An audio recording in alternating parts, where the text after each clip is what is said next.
Oi, gente. Então, estamos aqui para mais uma fofoca astrológica, né? O quadro que eu criei aí há 2 ou 3 semanas, eu não me lembro. Acredito que há 3 semanas, que foi no início de abril. E dessa vez eu decidi gravar um Reels porque é um assunto que vai finalizar, né? Porque eu vou estar falando da lua cheia e vou estar remetendo à lua nova do início do mês. Então vai ser um assunto um pouco mais complexo. Decidi gravar um Reels porque vai ficar num tamanho maior de vídeo. E aí, é isso, um conteúdo mais organizado, né? Elas tentam. Então é isso. Inicialmente eu também queria dizer que, como eu não sou nenhuma profissional, de fato, nunca fiz nenhum curso específico para astrologia, eu sou autodidata, tem 10 anos que eu leio sobre e converso muito sobre de maneira informal mesmo. Já fiz vários mapas astrais, já ajudei pessoas a entender, né, o mapa delas, mas eu não tenho uma formação, digamos assim, né, mas tenho bastante conhecimento sobre, então eu diria que eu tenho, sim, lugar de fala para falar de astrologia, né, até porque a gente vê aí, tá vendo cada vez mais o quão a internet tem nos ajudado, né, e não necessariamente a gente precisa de um, entre aspas, diploma, né, um certificado, mas não que não seja importante, e é algo que eu almejo, sim, porque eu tenho bastante facilidade, né, sobre esse tema e interesse principalmente, e sei que isso ajuda muita gente, inclusive me ajuda bastante. E aí, vamos começar agora, né, nossa fofoca astrológica da semana. Ontem, lua cheia em Escorpião. O que é que isso significa? Muita coisa acontecendo de dentro para fora. Escorpião é o signo que ele vem falar sobre transformações, sobre transmutações. Antes de ser representado por um escorpião, esse signo era uma cobra. Então daí você já tira, né? Porque é muito importante essa simbologia, ela não é escolhida à toa. E aí a cobra, ela vem trazer justamente essa coisa da mudança de pele, né? O escorpião também traz muito isso de territorialismo e tal, do oculto, que é justamente o que essa lua cheia veio para findar aquela lua nova em Áries que a gente teve no dia 8 de abril.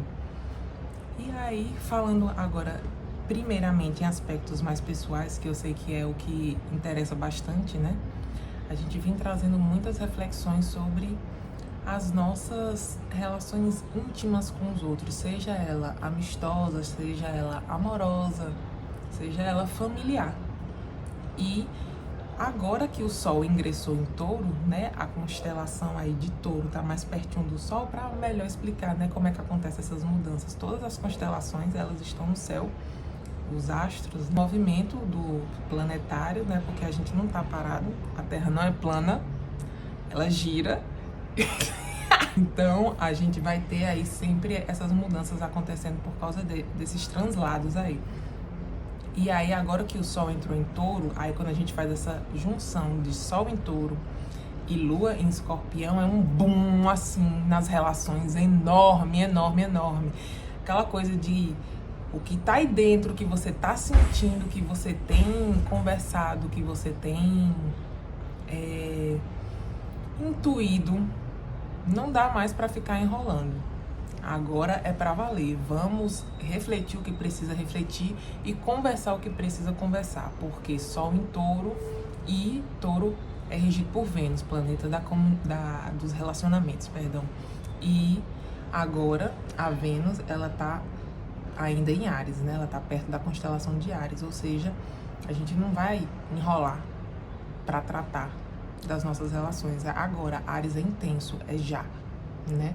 Só tomando cuidado para ter uma comunicação assertiva, que é o que eu sempre falo aqui, porque Áries, ele tem muita tendência à agressividade, à teimosia, né? Não vamos ser assertivos, não vamos procrastinar a nossa comunicação, mas vamos tê-las de forma, né, que de fato elas agreguem ali. Então agora a gente vai ter, né, aquele apogeu, aquele fechamento de ciclo, como eu falei, do início do eclipse, do início do mês, que foi um eclipse em Áries, para agora fechar em um eclipse em Escorpião, para a gente, né, pegar aquele início que a gente teve em Áries e agora fechar com Escorpião. Tipo, tirar tudo, questões que doem, até porque também a Lua tá fazendo também um aspecto com o Quirón, que o Quirón ele trata das feridas que a gente tem.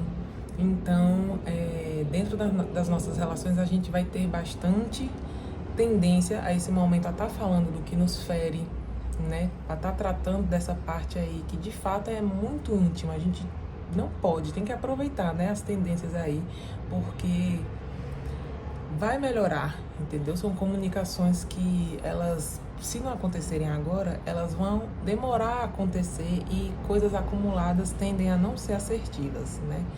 Quando você sai de um polo passivo para um polo agressivo, você tem que passar para um polo assertivo, né? Que não é fácil. Eu falo assim, mas eu também tô passando junto aí, tô analisando aqui junto com vocês e vivendo isso junto com vocês também. E agora falando de um momento assim mais genérico, né, geral, não só das nossas questões pessoais, essa conjunção também da Vênus vem falar muito sobre as questões de como a política também vem se relacionando, né, entre si, e é um aspecto de muita tensão, né, como vocês já perceberam aqui, é muita tensão, muito calor do momento, as questões ainda não estão bem desenvolvidas e tende a piorar. Quando a gente fala aí de Israel, né, bem fala muito, né, o touro, também vem falar muito de alimentação, então é um momento também que pode vir aí a agravar ainda mais as questões de fome e as questões de mudança de pessoas importantes, né, na política, assim, pessoas públicas importantes. Então tá um posicionamento forte aí pra isso, gente. Eu tô derretendo. E é isso, né? Temos que tratar dos nossos sentimentos, assim como os líderes mundiais também têm que aprender a tratar dos sentimentos deles, porque senão, né, no caso deles, eles têm muito mais a perder do que a gente. Inclusive, Escorpião também, junto com o Touro, vem falar sobre perdas e ganhos, vem falar sobre bolsa de valores e, né, tudo isso aí tá combinado com as questões que eu falei aí de conflitos. Não tá um momento muito legal não, mas a gente sabe disso, porque a gente tá aqui, né, vivendo esse frenesi junto. E a gente tem que alquimizar.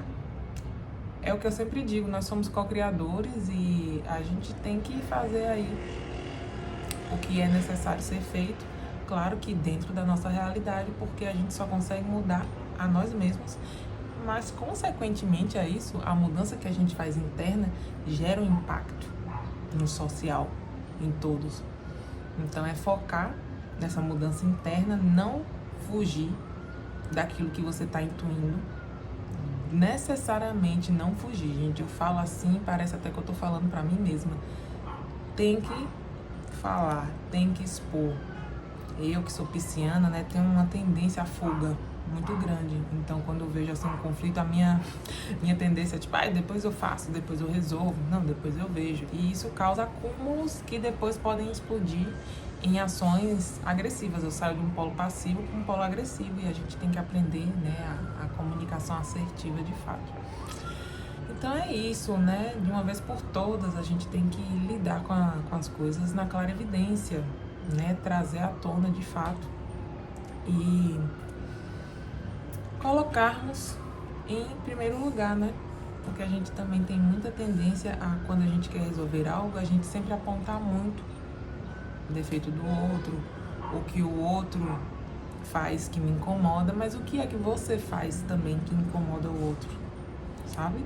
O que é que você ainda mantém, né, no seu comportamento, que muitas das vezes você não tá percebendo, porque é muito fácil a gente criticar e apontar o dedo, principalmente com Áries no posicionamento e para quem tem também Áries forte no mapa, para quem é ariano, para quem tem um ascendente em Áries, uma Vênus em Áries, né? São pessoas assim que costumam ter personalidade forte e sempre ali estarem pontuando as coisas. Mas e você? Você escuta quando as pessoas pontuam algo sobre você? Porque a arrogância de Áries é uma coisa assim que é sempre bom ser lembrada, né? Eles têm muita dificuldade em autocrítica. Outro aspecto importantíssimo que eu não falei tanto, né? Que essa questão de Plutão estar em Aquário, junto com o Sol em Touro e junto com a Lua cheia em Escorpião, a gente vai trazer aí, né? 3 signos que são completamente diferentes, cada um de um elemento, cada um trazendo, né? Um aspecto aí que a gente precisa trabalhar sobre e a gente não pode ignorar. Isso está causando uma certa instabilidade interna. E é por isso que a lua cheia foi especialmente em Escorpião, para que a gente não ignore esse desejo de controle do Sol em Touro e essa necessidade de expandir com o ascendente, que eu também não falei, o ascendente do céu agora está em Sagitário, e o Plutão em Aquário, cada um sendo de um elemento. Significa que a gente está precisando se alinhar, né? Colocar os 4 elementos, fogo, ar, terra e água, em equilíbrio. Como eu falei, esse controle de Touro, essa expansão de Sagitário, essa transmutação interna de Escorpião e essa necessidade de fluir de Aquário. Então, tudo isso com muita autenticidade, né? Porque Aquário, ele vem falar de seja quem você é e pense no coletivo.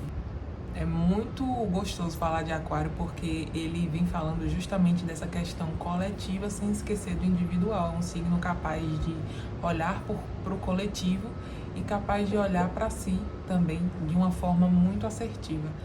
O ponto é esse, é a assertividade. A gente não pode ignorar que quando a gente consegue analisar as coisas emocionalmente e na razão, né, utilizando da razão também, a gente consegue encontrar esse ponto de equilíbrio que a Lua em Escorpião tá praticamente nos empurrando assim, faça.